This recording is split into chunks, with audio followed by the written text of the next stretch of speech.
Shamaya, you did it. STL Music. Is that welcome back to the show. Yo, listen up, we back in the game. Sweep the league, we got the flame. All the data to the fullest every single day. We wake up, get it in every way. Working in two and global inspiration. Talk this sports and top news, no hesitation. Sweep the league is back. We always coming back, that's a fact. Wanna tell them that STL Music, mama, we did it, where we at? Coach Jill in the house with the flow so tight. Every girl, rubber rock stats, we unite. Yeah, the best show, Monday through Friday. If this ain't different, they lying. We got the energy. When I say sweep, you say the league. Sweep the league, sweep the league, sweep the league, sweep the league. San Antonio, let's go. Sweep the league. Sweep the league. Sweep the league. San Antonio, let's go. Hey, it's Rain Fernandez, and you're watching Sweep the League. Be sure to follow me on Instagram, Twitter, and TikTok, and Facebook at Rain Fernandez, Rayne Fernandez. 2, 1. Well, as you guys can tell, Derek Irvin doesn't miss anything. If you don't want to miss anything as well, go to YouTube. Search at Sweep the League TV. Be a subscriber today. We're giving away a bunch of prizes and stuff. Be a subscriber today so you don't miss, just like Derek never misses. Subscribe to Sweep the League. Hi, it's Sherilyn, and you're watching Sweep the League TV. Follow me on Instagram at official Sherilyn for more content.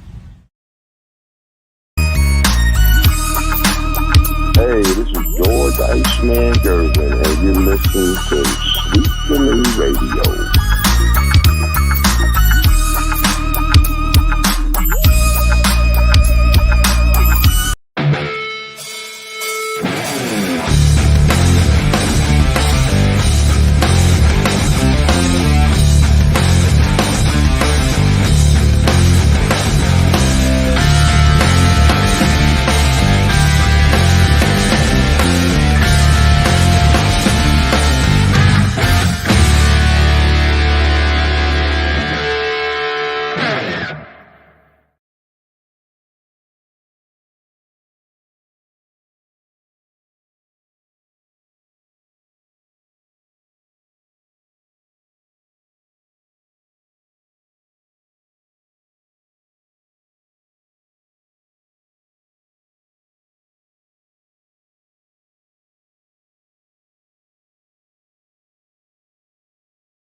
I don't hear you, Rudy.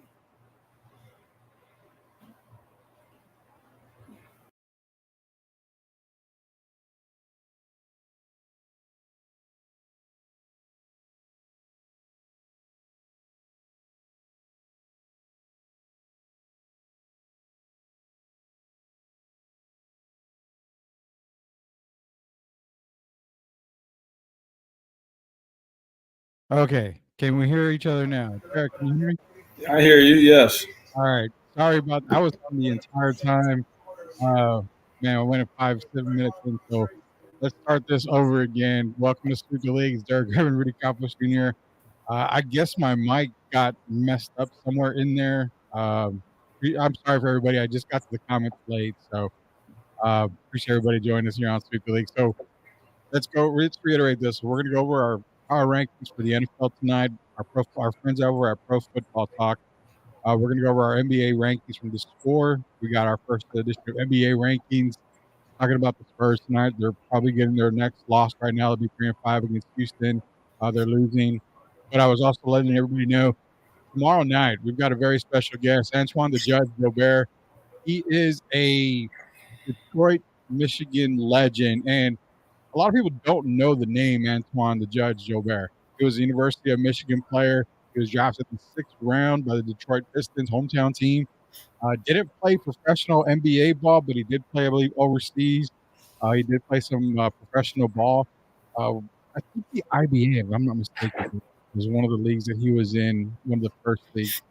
But he's actually coaching community college right now. So he's more of a Detroit legend. Am I correct on saying that? He's, if not the most popular, one of the most popular to ever come out of Michigan, and that includes Magic Johnson, George Gervin, Spencer Haywood, etc.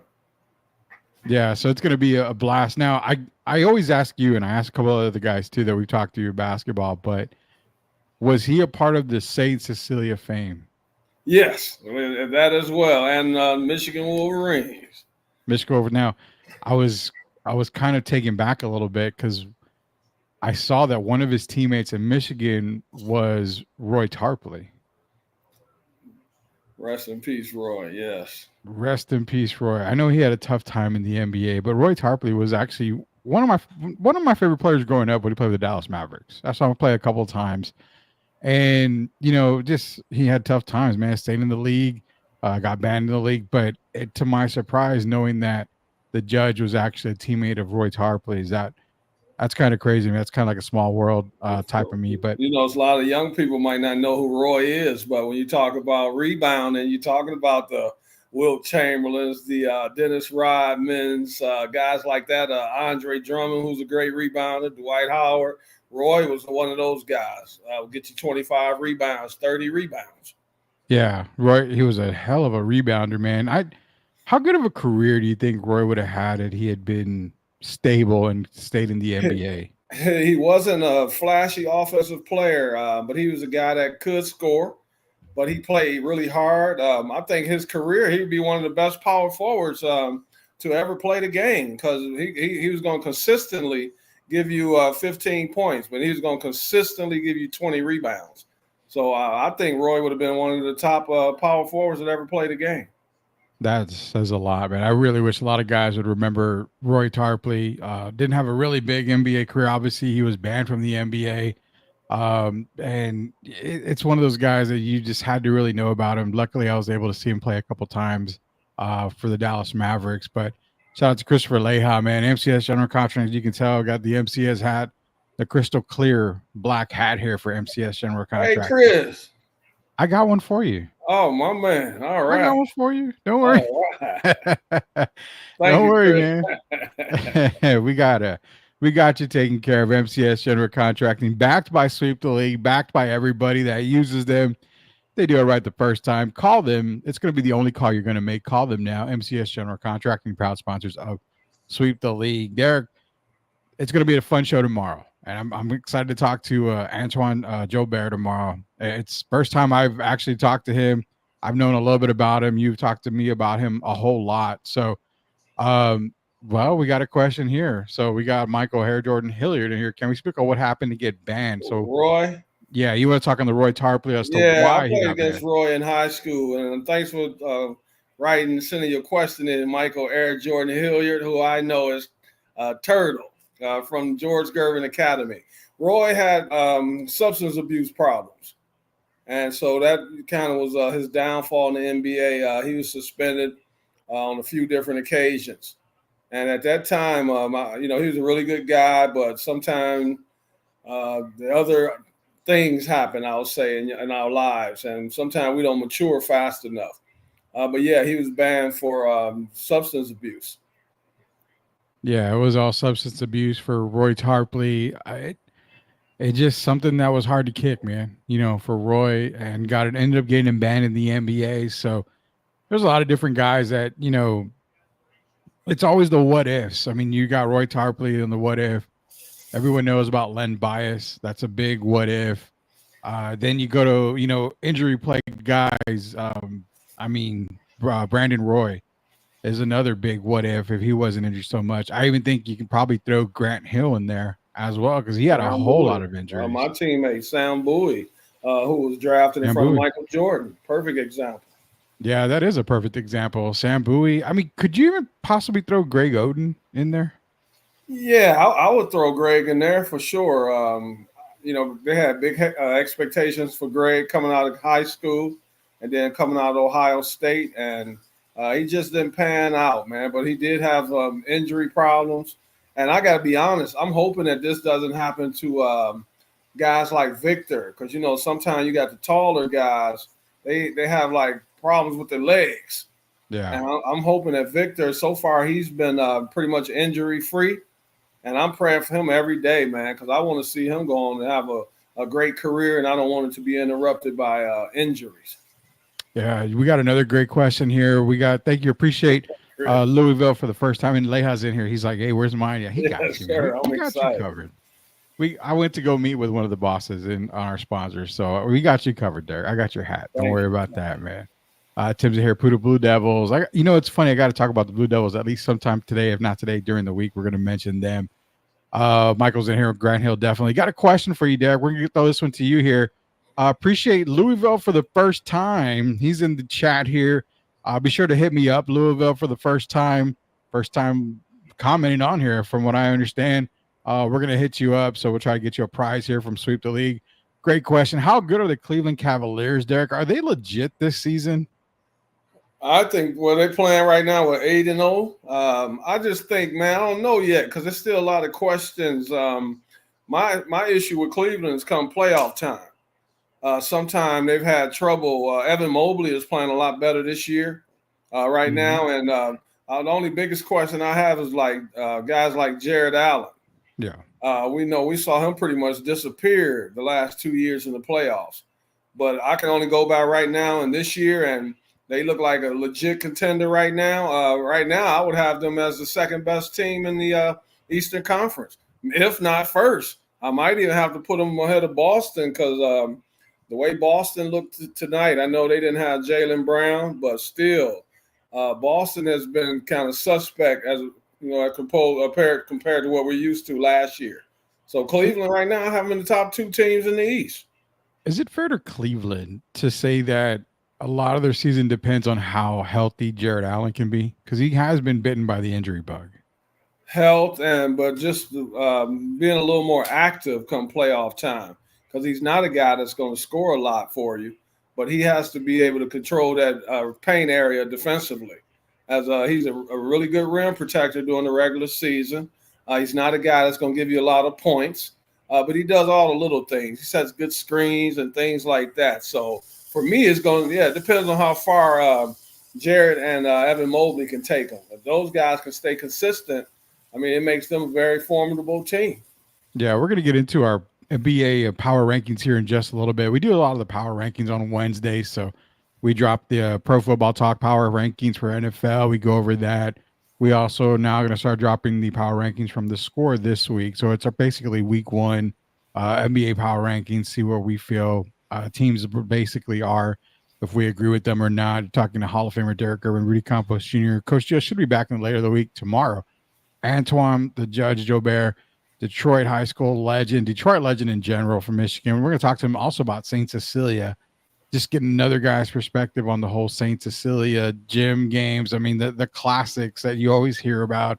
Everybody talks about Rucker Park, and everybody talks about those types of games, but nobody ever talks about St. Cecilia, where it's probably I would probably put it up there about Rucker Park, if not bigger than Rucker Park, man. I think people love Rucker Park because first is New York, and then you got guys like Nate Tiny Archibald for the ones that really study the game. You got Dr. J and people like that, and it was outside basketball. And as you know, Kevin Durant showed up there and put on a clinic one time. You had different guys. Right? Kobe went there, so that kind of put them over some of these other places. But if you're a Michigan guy and in that area, period, the Midwest, you know about St. Cecilia. Yeah, you know about St. Cecilia, and we're going to get more information on St. Cecilia tomorrow when we talk to Antoine the Judge, Joe Bear. Also, shout out, Tuesday night, we're going to have Sweep the League at 9 o'clock, so don't worry about that. But starting on Tuesdays, we're going to try to do something different here. We're halfway through the NFL season, Derek. So now that we're about halfway through the NFL season, it's time for the mock draft to start coming out. Who do we see in college? Who do we feel is going to be the best QBs, the best defensive players available? It's going to be myself, William Yanish, and Brandis. We're all going to be together. We're going to talk a little bit of mock draft. We're going to talk a little bit about NFL draft. We're going to drop some players, give you some Heisman candidates for the year. We're going to do that once a week. More like it's going to be every Tuesday right before Sweep the League. So you're getting more shows from Sweep the League. You have Sweep Unplugged. You got a bunch of other stuff coming out. So be sure to stay tuned to Sweep the League. Shedeur Sanders, he's actually come up, Tim. You always bring up Shedeur, but he actually is coming up. I promise you on that. You know what, Derek? Let's go ahead and release our power rankings from pro football. So here you go, man. Do you really think your Detroit Lions are going to be number one? They should be. I would think they are. Let's find out. They are number one. Well, they do have the Lions first. They got the Lions number one. Chiefs are the second best team according to Pro Football Talk. Bills, Commanders, Ravens, Steelers, Eagles, Vikings, Packers, Falcons rounding out the top 10. Cowboys with more drops. They dropped another 2, I believe, Rick, on this. Now they're 23rd on the list. What your first thought on the list right now? How do you like these power rankings right now? They actually look. The first 5 is the same 5 I have, but I still have the Ravens over the Commanders, and I think for me it's I love Daniels, Jalen Daniels, but when you have the MVP, I still have to give him a little nod over the Commanders. The Commanders still have a little more to prove. I'm liking how Lamar and those guys are looking, especially when they get Derrick Henry involved and keep him involved. Other than that, I mean, it looks pretty good. Russell Wilson's got the Steelers up to number 6. I can't really argue too much. My only thing would be maybe the Ravens over the Commanders right now. Yeah, I would probably put the Ravens over the Commanders. Well, then again, I don't know, man. I mean, the Commanders are looking really damn good. And then trade deadline, they added Marshawn Lattimore for that defense already. So I was hoping they would have added another receiver somewhere in there for Washington. They didn't quite get one. They added some defensive presence with Marshawn Lattimore. I'm okay with the rankings still. Call me crazy, but I still don't have the Chiefs as the second best team in the league. I know they're winning, and Monday night I'll give them that. They won that game. I know people are like, oh, the offensive lineman, should have been a false start. They won that game. I'll give them credit. They won that game. There's been a lot of games they shouldn't have won, but I'll give them credit on that game. They did win it. So I would probably still have the Bills, in my opinion, slightly better than Kansas City. Even Everybody though they laughed at me at the beginning of the year, huh? When I said the Super Bowl. You said Bills and Lions Super Bowl. Look at those Bills, man. I love the Bills. I would probably have them number 2. I don't know, because that's a tough one. I still think DeAndre Hopkins has helped offensively and helped kind of ease the burden for Patrick Mahomes. And the guys have seemed to welcome him with open arms. So I would probably have them. Buffalo struggled the 2 games they lost. But lately, if you look at how they've played the last several weeks, they have looked like the second best team, but I can't do that to the Chiefs yet because they are the defending 2-time champions and they're undefeated. I guess we're disrespecting Kansas City by having Detroit number 1, even though they only lost one game. I mean, if people want to say that. You and I aren't the only two that said that the Lions are the power. I mean, if you look at it right now, to beat the Lions, you have to score 40 points. Yeah, roughly. And I don't know if Kansas City right now, the way they're playing offensively, they look better. But I don't know if they could deal with that. And I told you, for me, the biggest factor is we got 2 hell of a running backs. Yeah. When you look at Gibbs and Montgomery, and for me, they're the difference makers. And then we bring in a young man by the name of Zadarius. What's that name? Zadarius Smith. Yes. So I think that kind of shores up the Aiden Hutchinson thing. And I think it makes us a much better team defensively. And if you look at it last week, we looked really good defensively. So I just think we're going to be a hard team to beat. Is it okay? So I'm going to go on this. I know they're under 500, but is it really fair to have the Bengals at 18? I mean, they're starting to turn the ship around. I would have them better than the Buccaneers right now. I would probably have them over the Broncos and Rams and possibly the Chargers as well. Hell, I could even make a case for them being better than the 49ers. Yeah, I don't. To me, I think that's the most disrespectful ranking on this league, on this week's ranking is having them at 18. I could have them probably around, hell, I would have them at 9, 12, 10, 11 maybe. Because you look at the Texans are still kind of iffy to me. Yeah. Packers, I know Jordan Love is kind of banged up, so I'll give them a break. But I think that right now, Joe Burrow, they still have Joe Burrow. I would hate to say it, but I would put them over your team right now, over the Falcons, and I definitely put them over the Cardinals. Man, putting them over the Falcons, Derek, you're breaking my heart here, man. Well, because I'm looking at this. You know, Kirk Cousins is a Michigan State guy, but I'm looking at it, Kirk Cousins, Joe Burrow, and somehow I end up picking Joe Burrow. Joe Cool, man. You got to pick Joe Cool. I have no problem with that. I won't argue too much with you on Bengals being that high, even over the Falcons. Rudy, I'm not to cut you off. I want you to think of this. And then right now, if you were to have what team, we're going to take the Lions out, what team would the Chiefs fear the most that have given them the most problems? In the NFC? Wouldn't that be the Bengals? Yeah, it would be the Bengals. And Joe the AFC Burrow has given them problems. Yeah, he did. He does. And I think what they did too was they didn't make a whole lot of noise on the trade deadline, but I did like the Khalil Herbert trade that they made to get Khalil Herbert to back up Chase Brown at the running back position. I still think they could have used a lot more on defense. Yeah.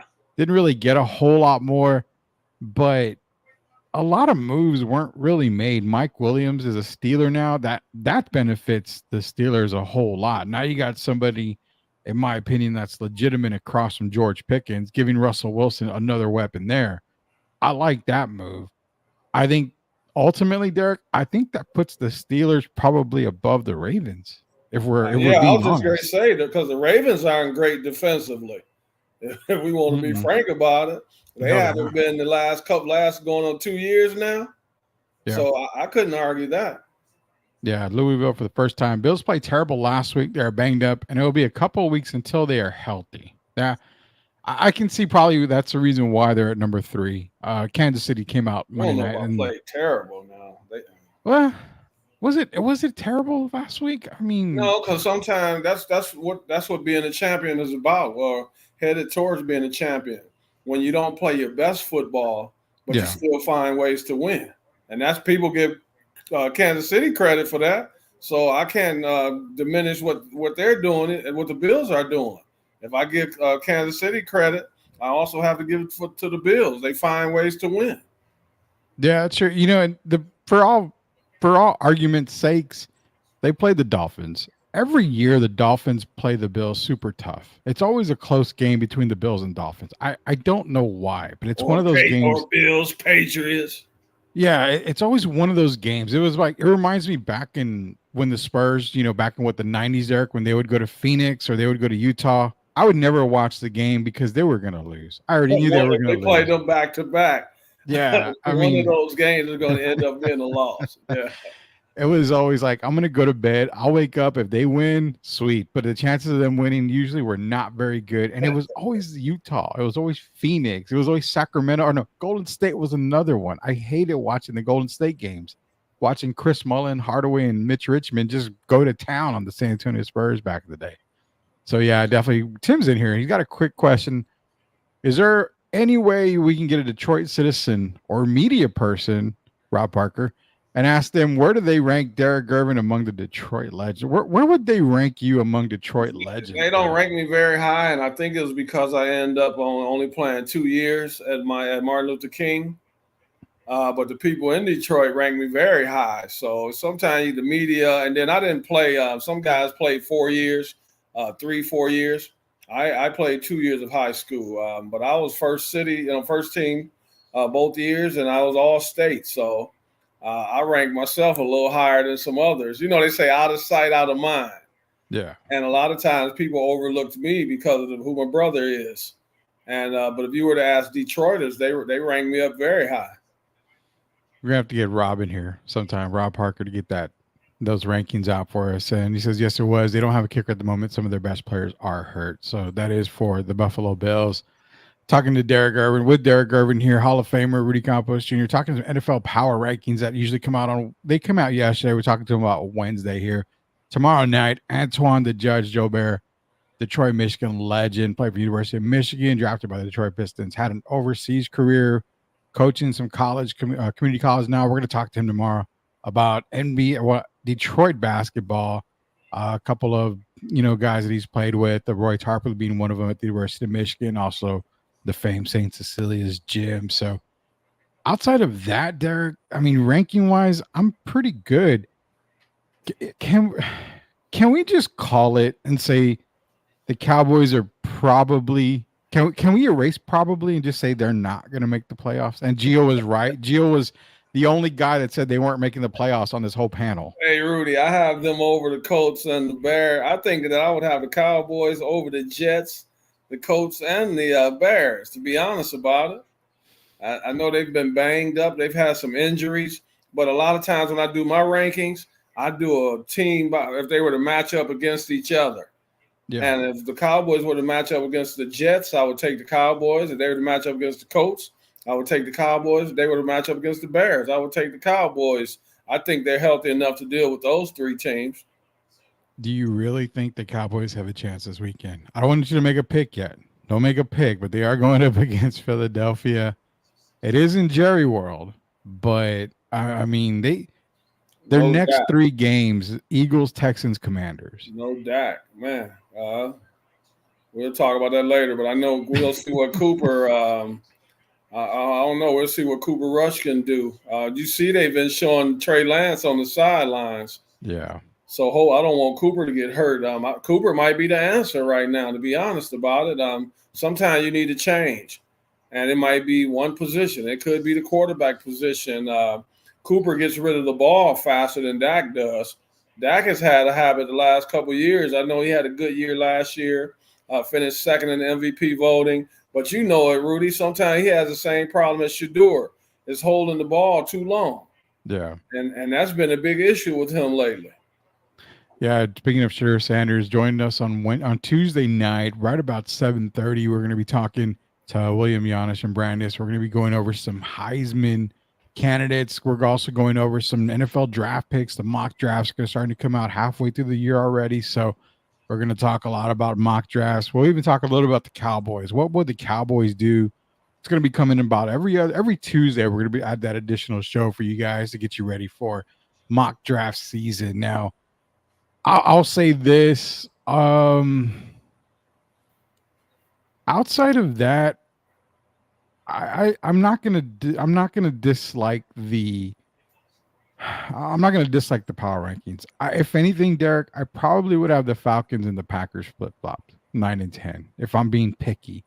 And it's not because, Falcon bias or anything. I just think the Falcons look a lot better than what the Packers are right now. That's just personal opinion. I wouldn't argue with people about it.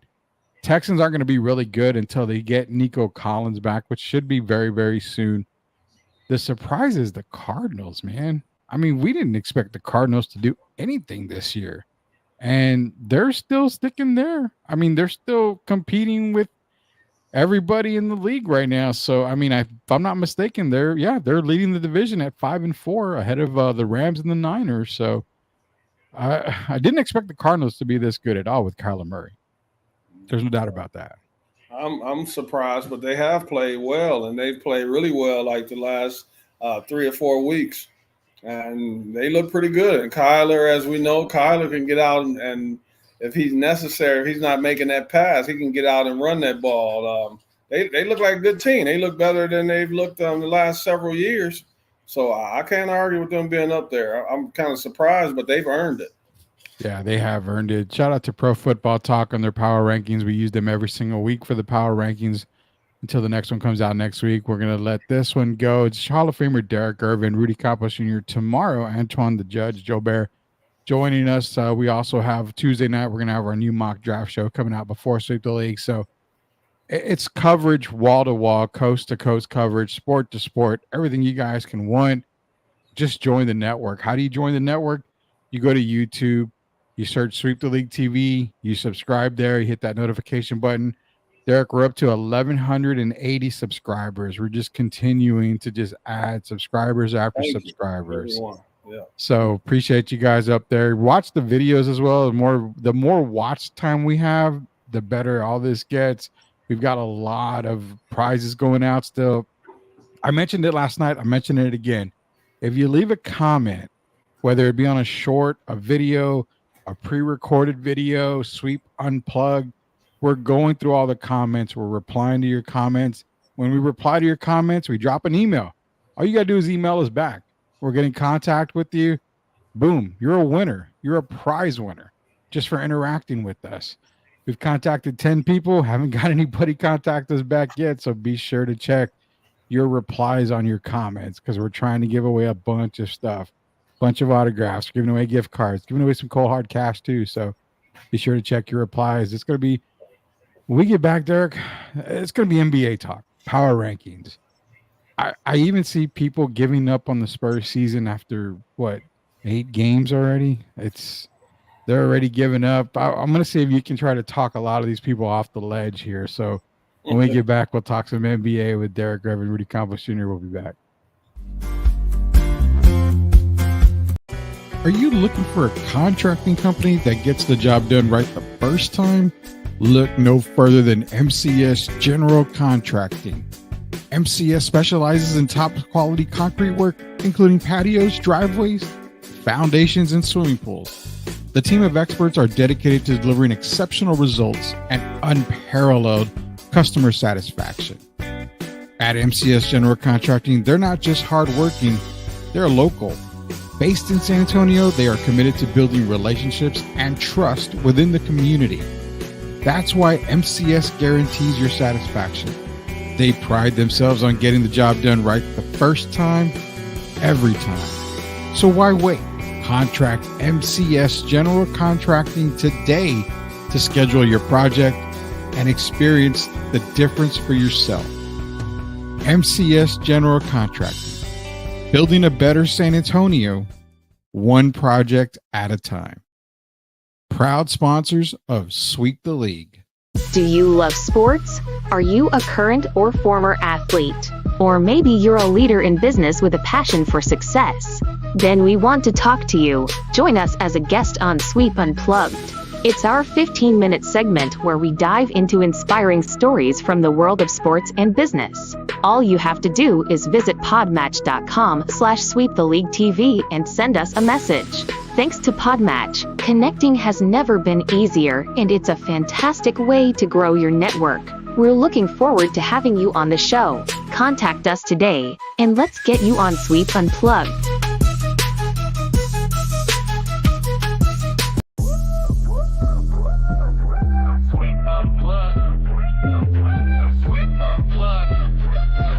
Exclusive interviews with Rudy and the crew. Let's go.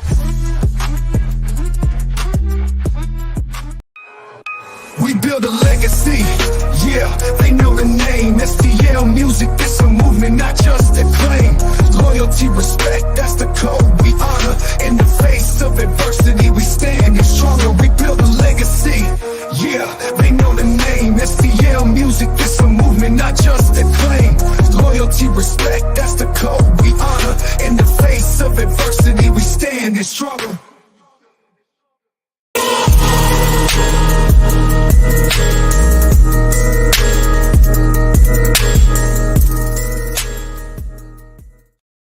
All right, welcome back to Sweep the League. Hall of Famer Derek Gervin, Coach Gio should be back probably within the last part of the week, probably Friday when we get his pick'ems in. Rudy Campos Jr.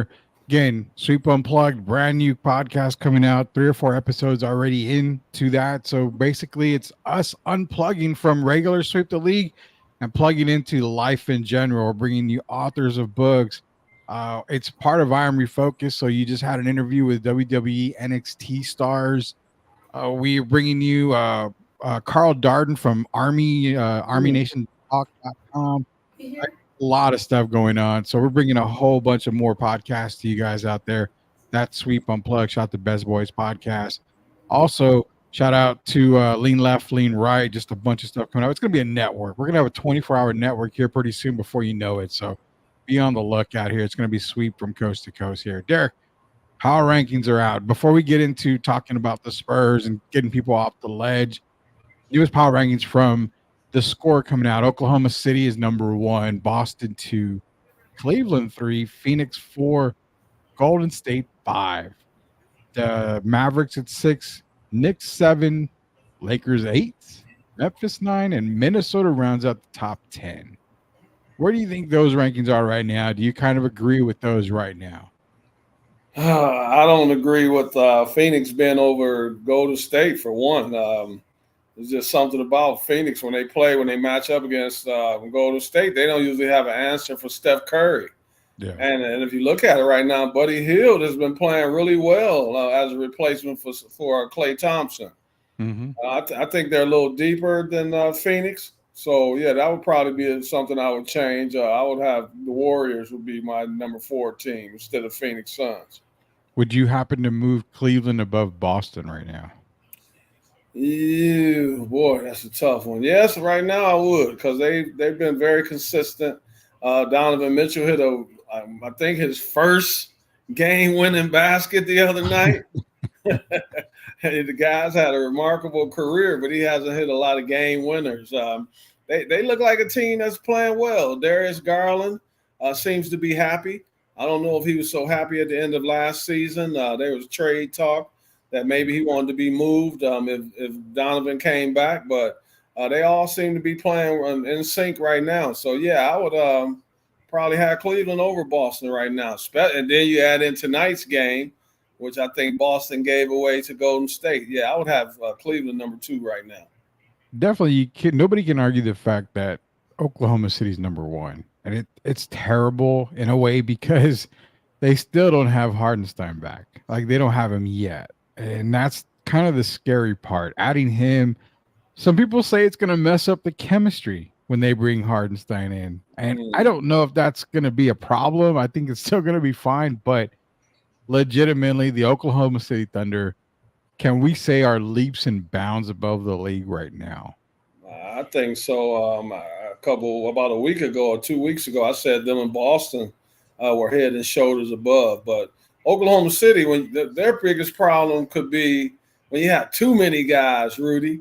But the good thing is the positive is they're all team players. Yeah. So you don't. I'll go to Phoenix, for example.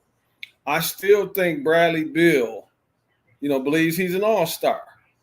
And sometimes when you have guys like that kind of go outside the offense, I'll say, and sometimes they might play for themselves because they're trying to prove to people that they can kind of contribute heavily and make a team a winner.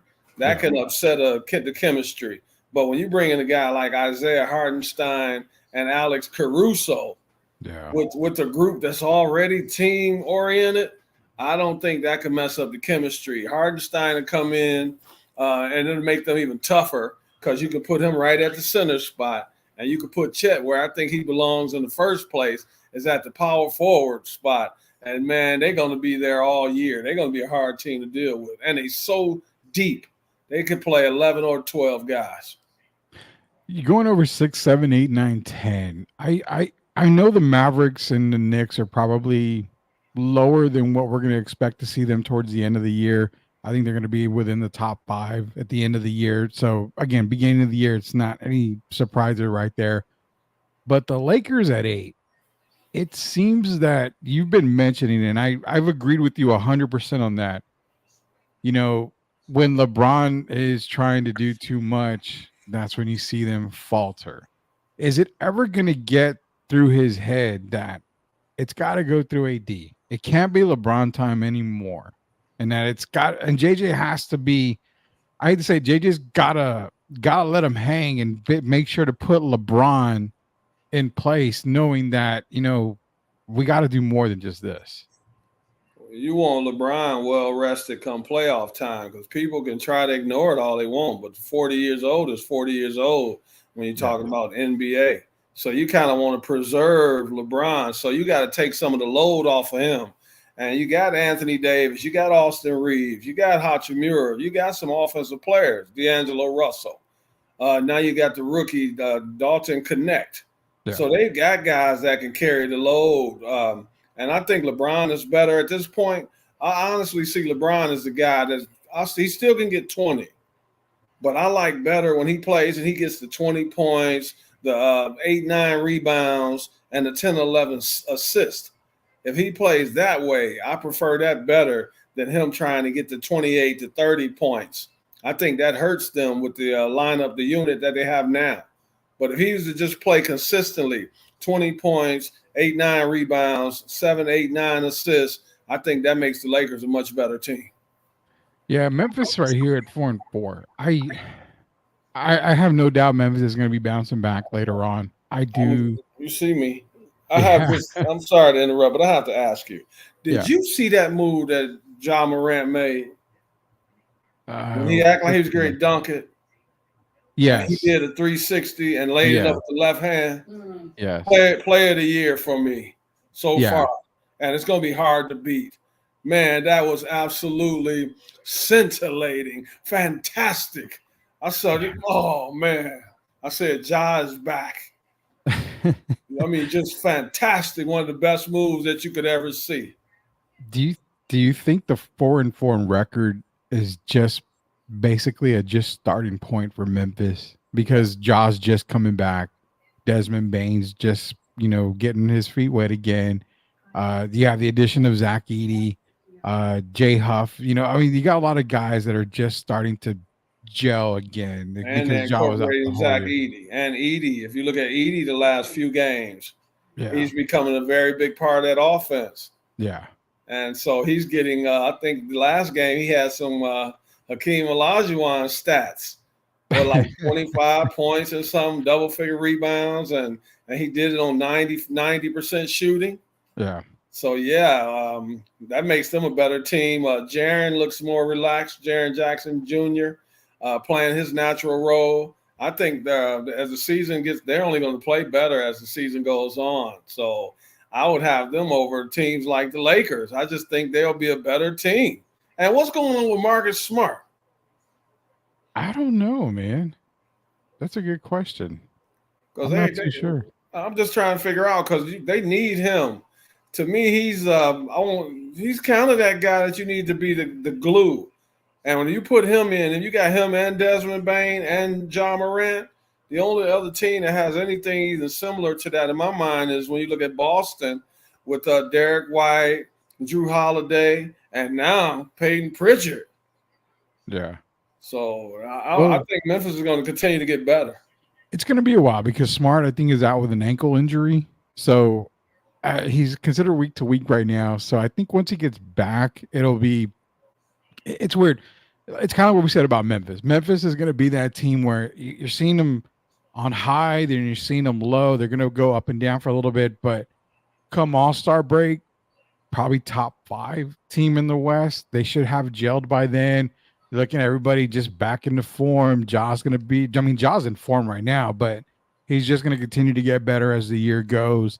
Memphis is going to get better as the year goes. So I think you're right there. Number 9 is good for them. 11 has Orlando. Man, you know how high I am in Orlando, but it's exactly what the score says. They only 11 now because Paulo's been out the last, 2-3 games now? Yeah. They would be higher than that. But the question, Rudy, you skipped over is which team are we seeing the identity of the Minnesota Timberwolves? The rim protection is kind of making me nervous as far as them being as good as they were last year. I know they brought in Julius Randle and Dante DiVincenzo, but that's not defense.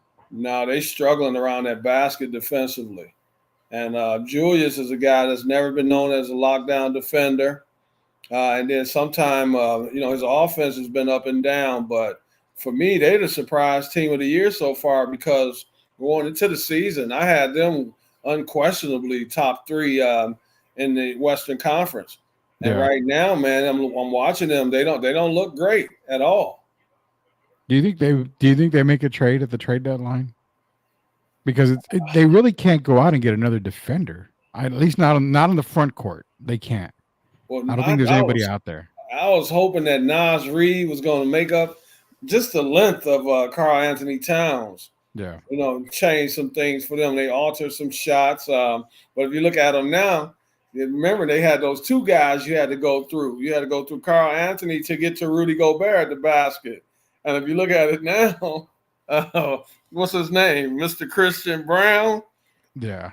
Oh, yeah. He kind of showed that defensively they're not the team that we've been accustomed to seeing the last couple of years. And I think another thing hurting them, Rudy, quickly is I think Anthony Edwards is shooting too many three-pointers. Yeah. He's taking 11, 12, 13 threes, man. I mean, come on. He's a guy that should be attacking that basket, getting the highlight dunks. It's okay to take the threes, but he's shooting too many of them. And I think that's hurting the team. But you saw his response, right? When he was told what the people said about him shooting too many threes, his response was F him. So you love the maturity of some of these players, don't you? Hey, man, Anthony does a lot of talking, man. The way he's talking, they should be number 1 in the West right now. Yeah, they should be number 1 in the league, according to Anthony Edwards. There's I love the confidence, but at some point, and this goes to Victor Wembanyama as well. If you're not making the threes, quit shooting the threes. I mean, I got to get with you on that in a little bit here when we talk about the Spurs, but it's kind of crazy. Sacramento at 12, Denver at 13. It's, again, early in the season. I doubt we see Denver that low. I don't know, Rudy. Have you seen Jokic? Jokic's been crying like Luka LeBron lately. Yeah, he's got LeBron syndrome. I have seen that. Well, I won't say LeBron syndrome. You know who I'm going to say, but we'll see. Luka? Is it Luka? Russell Westbrook, man. Oh, yeah. What? Russell. You look at Russ. Russ has been up and down. When he's good, he's good. But when he's bad, he's bad. And so we'll see how that goes. But right now, Denver's struggling. Yeah, you're going down the list, man. The Spurs are surprisingly that are 18th on the list right now. They're 3-4. The Clippers 3-5 now.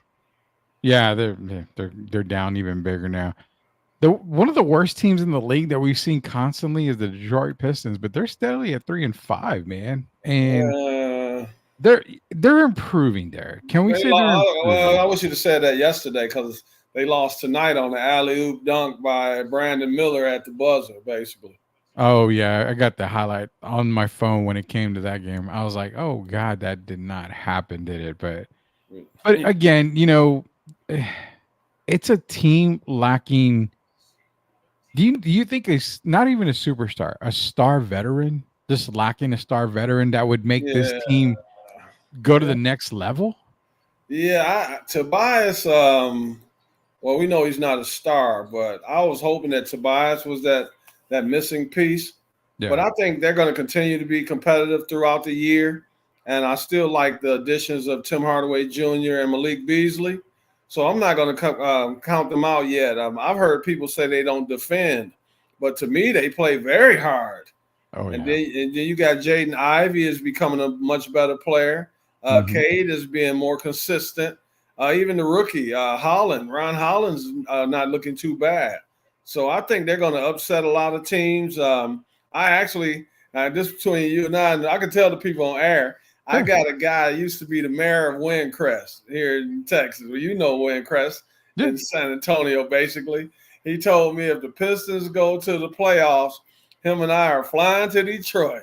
So I told him to get those tickets ready because the Pistons are going to be in the top 8 teams when it's all said and done.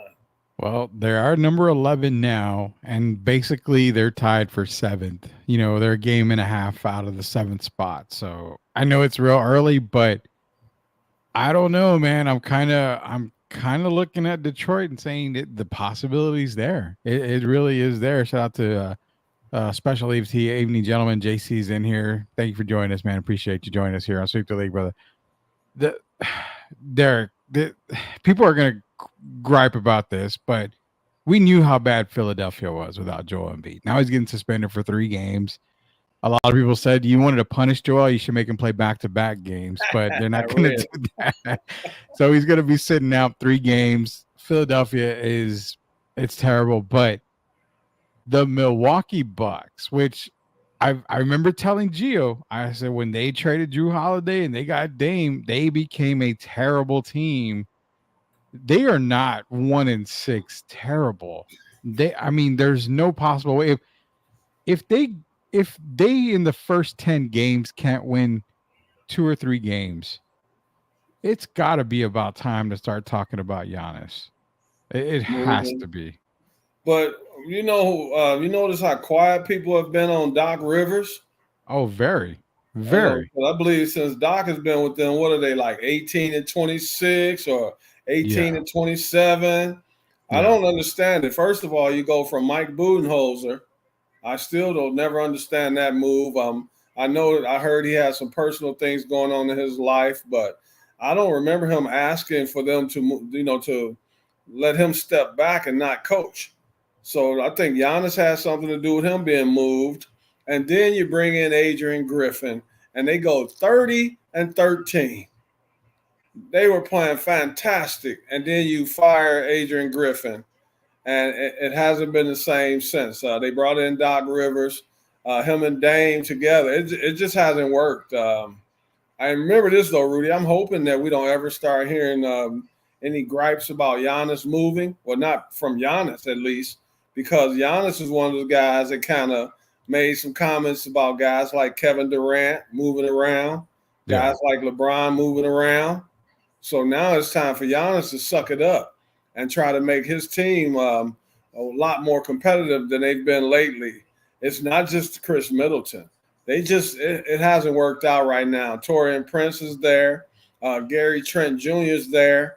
But they've been struggling. And as you know, same as last year, Dame has trouble guarding one-on-one, stand in front of guys. And then even when they make him switch, he's having trouble because now he's getting stuck on the bigs under the basket. And I think that's wearing Dame out on the offensive end of the floor. So Doc's got to figure it out. And he's got to figure it out quickly or he won't be around much longer. Well, we know for a fact that they're probably going to get rid of Doc Rivers before they get rid of Giannis Antetokounmpo. There's no doubt about that. They'll make a coaching move, but if the season is lost and say Giannis isn't asking out, even though you and I, behind closed doors, we've talked about this is Giannis's last year. If they don't win the title, he's probably going to go. And even Giannis has come out and said that if they don't win, he feels like he's going to be traded. So he kind of has an idea of something. What's missing? Well, on that team, a lot. I'm only going to name one thing that can kill a guy's energy. Where is Thanasis? Well, yeah, that is true. He's not even on the team. People might think I'm kidding. Who's the guy that you saw always pumping Giannis up when things weren't going well? I think some people forget Thanasis is the big brother, not Giannis. Mm-hmm. And sometimes when you take that player away and it's your brother, those kind of things can start to filter into the locker room. And I'm dead serious about that. They don't have the same energy that they had when Thanasis was there. And you always saw him on the bench, whether it's with the towel or whatever it may be. They just don't look like a team in sync. No, they don't. And that's the terrible part. And that's where I'm kind of getting at it. If it's almost a lost season, Giannis isn't going to necessarily say he wants out. We know probably deep down he wants to compete. The guy wants to win. There's no doubt about that. He's winning. But it's got to be at a point where the Milwaukee front office says, okay, we're not winning. We're really not going to get anything for Dame, to be honest with you. You can get something. Who would you get more for? You're probably going to get multiple first-round picks for Giannis.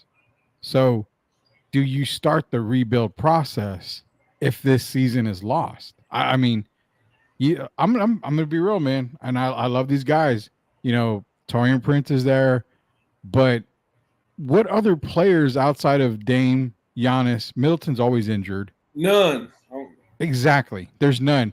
So if you're going to go into each season with a Dame and Giannis team and you're not improving anywhere else, you may as well trade one of your big guys to get all the assets you can to bring this team together. That's what I look at. Only guy tradable for me that you could get something decent would be Bobby Portis. And I don't think the fans would support that because he's become a fan favorite. Exactly. And you take away his toughness, they're really in trouble. So, I mean, sometimes the grass is not always greener on the other side, but Dame moved.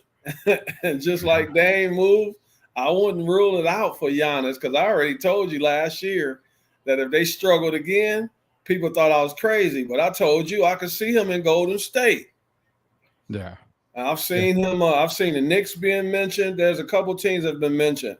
But Miami. tell me that you could give up Kuminga, right?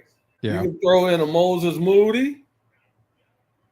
They've got pieces that could be moved to acquire a Giannis Antetokounmpo. And we know Steph's not getting any younger. So if they're going to make it happen, they would have to make it soon. I mean, come trade deadline, if they're still bottom 3 in the East, you're gonna probably hear a lot of talk about it, a lot of chatter. What do you think, Rudy? There's gotta be. You give up Kuminga and Moses Moody or whatever, okay? But you got Draymond still, because Draymond only has to me another couple good years. Yeah. So you got Draymond, you got Giannis, and you got Steph. And then you build around that core right there. You still got maybe possibly Poshimski, but I'm sure some people are going to want him as well. But I think they could make it happen where they could get a Giannis. It would kind of remind me of how they went after KD. Yeah, but the thing with Giannis is he's 29, and I think we both have kind of agreed Steph's got 2 years left. For me, only counting this year and 2 more maximum for me. Yeah. So, I mean, look at the other teams, the possibility. Say, another team mentioned was Miami. Miami's got, Butler's older, heroes. There's nothing sexy about Miami for Giannis to go down there too, other than, the beach and no tax, basically. You're talking Golden State, but again, Steph's maybe max 3 years, minimum 2 years left in Golden State for his playing career. There's not much after that. I kind of remember telling you the Spurs have all the assets. They've got tons of draft picks, and they've got tons of cap space. So the likelihood of Giannis and Victor pairing, that seems good right there. And you won't have to give up a whole lot other than draft picks, Devin and Keldon. Spurs. I'm not saying Spurs from a homer standpoint, but I'm just saying that they are a team that has a lot of cap space and a lot of draft picks. Other than Keldon, let me see, Keldon. Yeah, I guess you could give up Devin if you want. You're gonna have to. And then you got two. You got 2 firsts this year in the loaded draft class. You got 2 first-round picks. Both of them more than likely are going to be a lottery pick if it doesn't come. if he's not traded this year, you go to the offseason. They might have 2 lottery picks. What about this, though? Even before you get to the lottery picks, Giannis, Victor, Stephon Castle, De'Aaron Fox. We said that on the trip, on the car ride video that we did. The chances of that happening are super good. Has he re-signed in Sacramento? Nope, and he's not going. Are they looking like world beaters right now? Nope, 4-3. Okay, and they don't look that great. And I'm gonna tell you now, just look at the highlights and look at the games. I've caught a couple of Kings games. The focus is around DeMar DeRozan. So De'Aaron Fox, who normally has the ball in his hand, is a creator. He's not getting the ball, especially in winning time. Go back to the Miami game. It was in DeMar's hands. So to me, that's telling me that De'Aaron is kind of wiggling out of Sacramento. And that's the reason why they brought DeMar in, was because there's no guarantee that De'Aaron was going to be there after this season. If he leaves, I'm telling you, the 99.9, I'm saying if De'Aaron Fox is not with Sacramento, he is a San Antonio Spur. And his wife will love to be back home. Reese Caldwell, come on back to San Antonio and bring De'Aaron Fox with you. The only reason why they signed Chris Paul to 1-year deal, because they're leaving that spot open. Louisville for the first. Go ahead, Derek. No, I'm saying, so what do you think about that, though? If you could get De'Aaron and you could get Giannis, who could pass that up? Nobody. And all 3 are still young. Giannis would be the oldest guy, if I'm not mistaken, at 29. You got Victor Wembanyama, Stephon Giannis Castle, Antetokounmpo, and De'Aaron Fox. Throw a youngster like Stephon Castle. Boy. Oh, man. That's scary even thinking about it. That's very scary. Very scary. Louisville's in here. He wants to know, what defense do they play in Milwaukee? Then that Doc, he hasn't been great defensively since he was in Boston. There's no defense in Milwaukee. Brook Lopez is older now, and he's been up and down with the injuries. They didn't sign Dame for defense. When they signed Dame, that was to become an offensive team. But they're not pushing the ball up the floor like the Indiana Pacers. Yeah. So they sacrifice defense. Anytime you give up Drew Holiday, means you're sacrificing defense, and it's hurt them. They don't get stops, and they don't get meaningful stops when it's very important. And then you got Chris Middleton still out offensively. That hurts them. Torian is a good defender. Gary Trent Jr. is a good defender, but they're not great defenders. And then their size is kind of similar. That 6'5", 6'6" guy. Yeah. Those guys are not putting fear into LeBron Jameses and all of these players. So I don't like the way they look, and I don't see how Doc can change it around, to be honest. They're not a defensive-minded team. Yeah, no, definitely that. He's talking about let Dame go and get Scoot Henderson or LaMelo Ball on the Bucks. I don't think that makes a huge difference. What does Scoot do for that team? Scoot is not a shooter. Yeah, and LaMelo's injury prone. I mean, very inconsistent right now, so I couldn't really see him making a big difference there. It says Jordan Poole and Giannis would be a good together in his opinion. Jordan Poole and Giannis Antetokounmpo. Again, Washington, there's no way that he would go to Washington. That's just a dead end right there in Washington right now. Same guy. Did you see him the other day when they played against Golden State? When I didn't see that. Draymond and all that kid stuff. That's not winning basketball. So Jordan still has a lot of maturing to do. Giannis wants to win now. You got to get Giannis with some veterans, and that's why I keep saying Golden State. I could see him with the Spurs or Golden State. Other than that, I don't think he makes Miami with the current roster they have. I don't think they score enough. I could see him and Bam playing together, but I don't think that moves the needle. I don't think Jimmy Butler is the same player he was 2 or 3 years ago, and I just don't think they have a good chemistry. I don't really like the Miami team like I have in the past 3-4 years.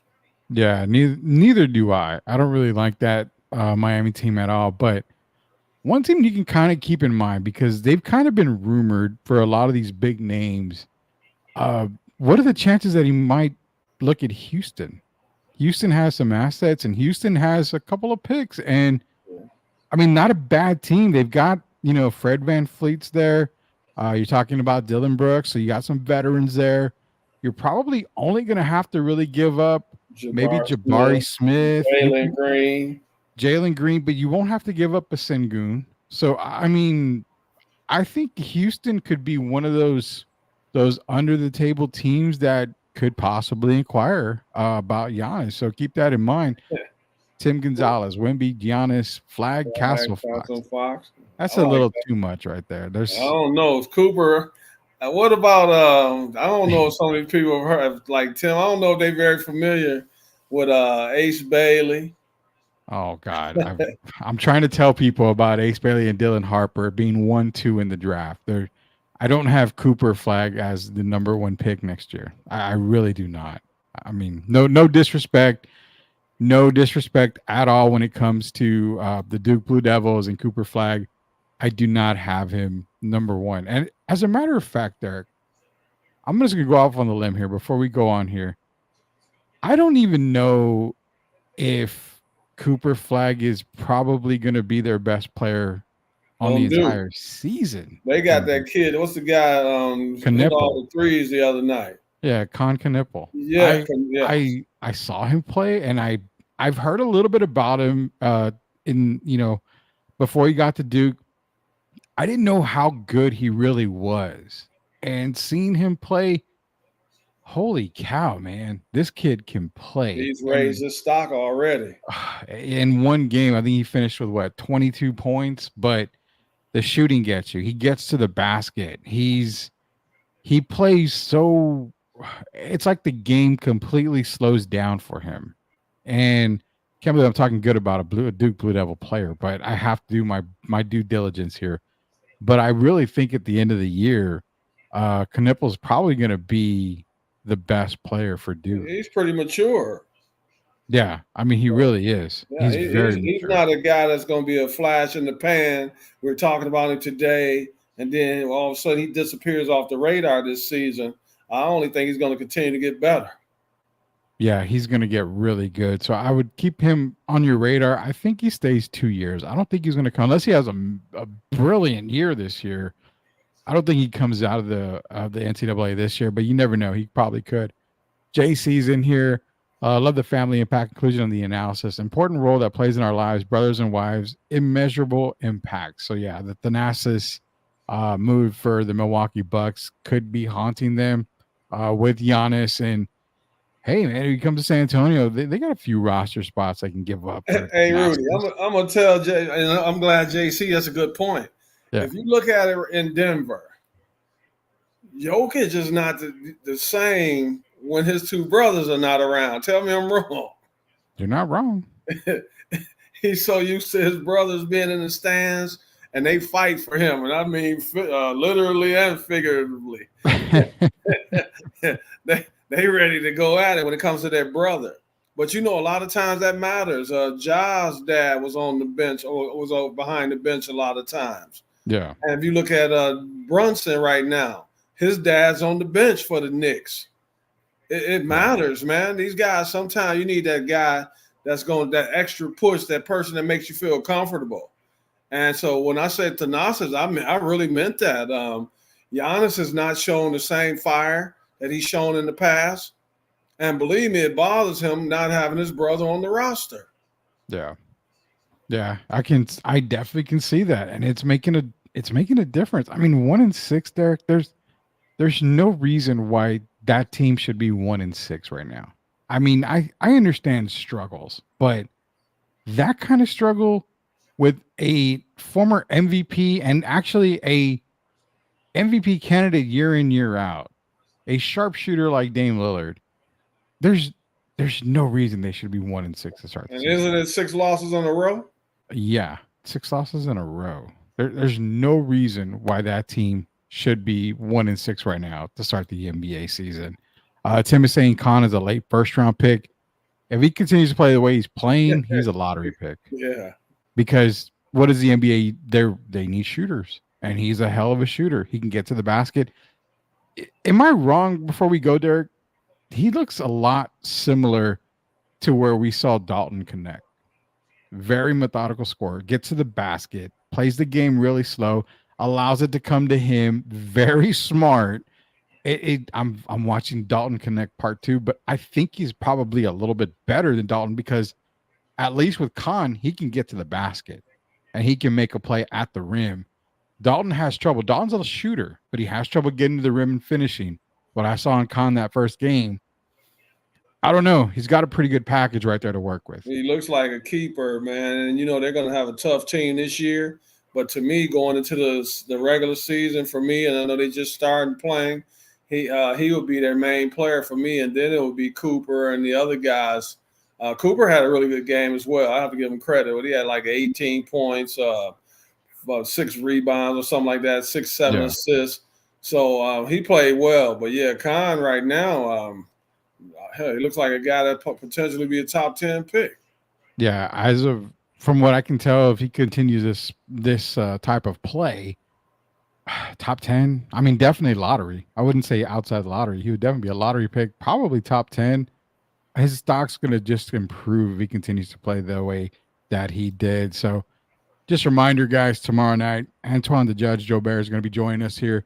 Detroit basketball legend. We're going to talk St. Cecilia. We're going to talk to him a little bit about his years at the University of Michigan, a lot of other stuff. I know him and Derek are going to have a whole lot of fun on the show. I'm going to pretty much let them do what they got to do on the show. I'm going to throw in a couple of things here and there. Also, Friday, we got our pick'ems coming up on Friday.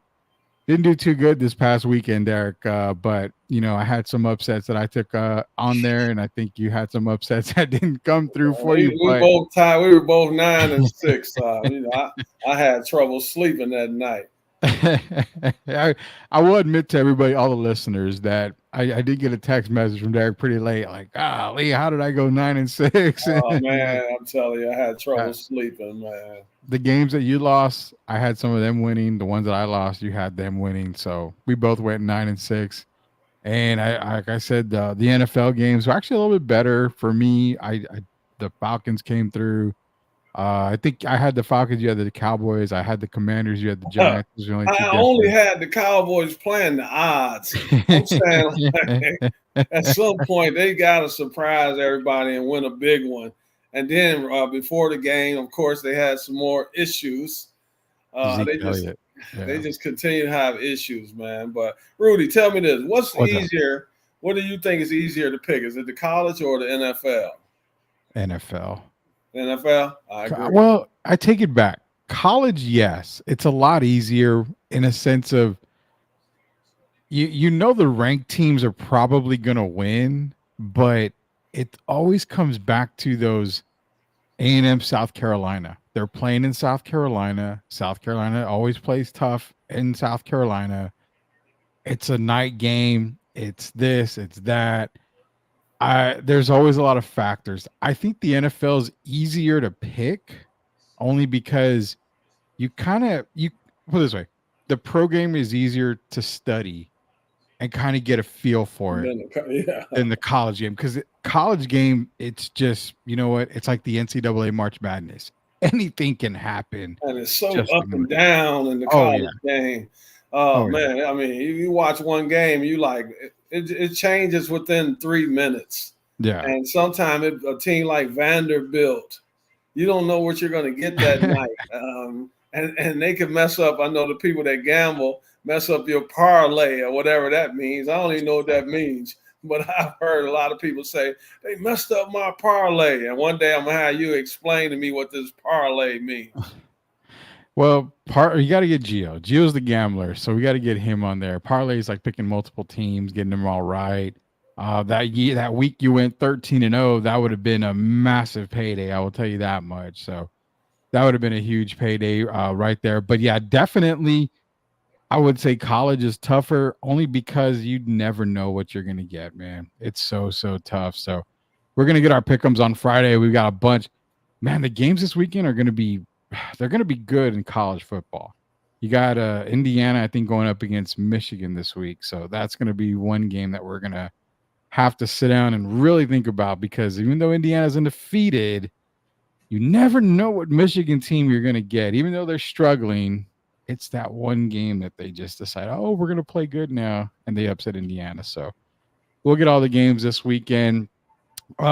Before we go, man, I wanted to ask you that, and it's funny because I completely forgot what I wanted to ask you, but before we go, oh, here it is. If Cooper Rush wins, Dak's going to be out 4 games. He's going to go in the IR. So they said minimum 4 games. If Cooper Rush goes 4-0, do you just leave Dak on the bench?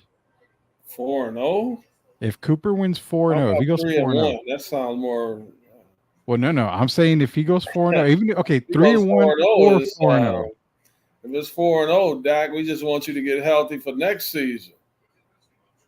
Okay, so you would basically shut Dak down. Yeah, because it's only 8 games left? 9 games left?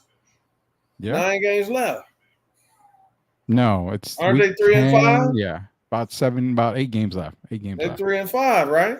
3-5, 8. So 9 games left. 9 games left. Correct. So if he goes 4-0, I mean that puts them at 7-5. There's no way you can go back to Dak if they go 4-0.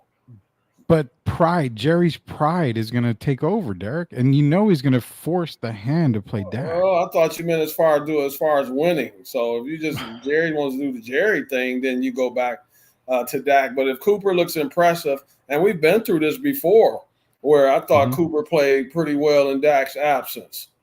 Yeah. And then when they come back, they go back to Dak. But at this point, I think Dak has proven. What has Dak really done in the playoffs, Rudy?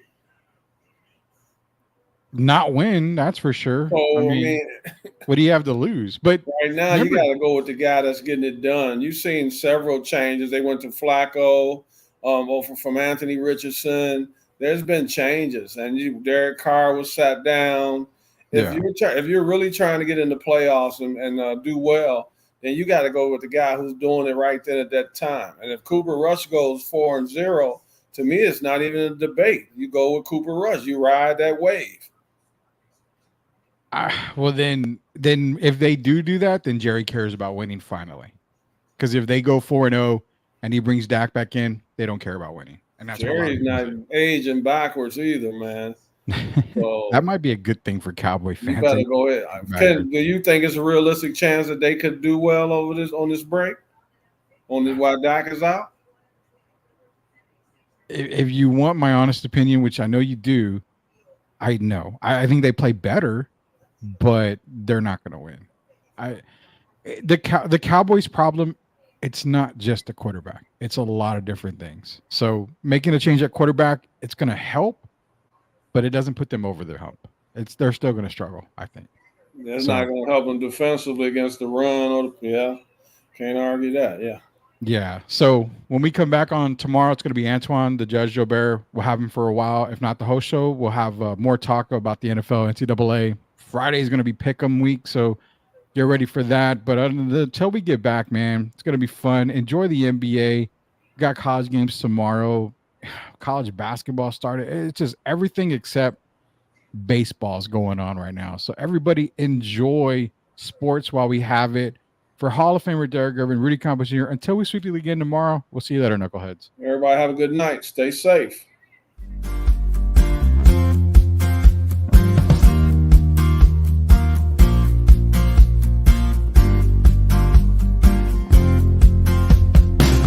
Are you a hockey fan looking for the latest on the Edmonton Oilers, Pittsburgh Penguins, and NHL news of the week?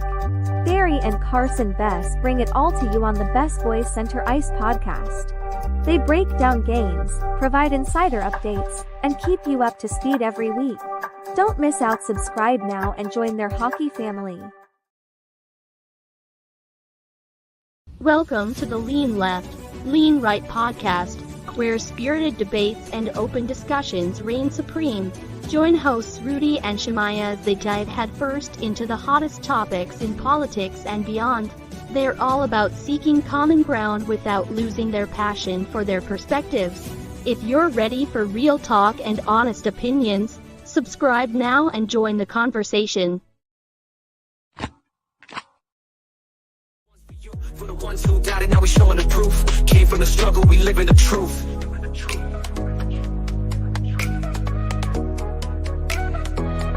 STL Music. Yeah, challenges come, but we here to stay. Built from the dirt, now we paving the way. Had a bad day, but it's like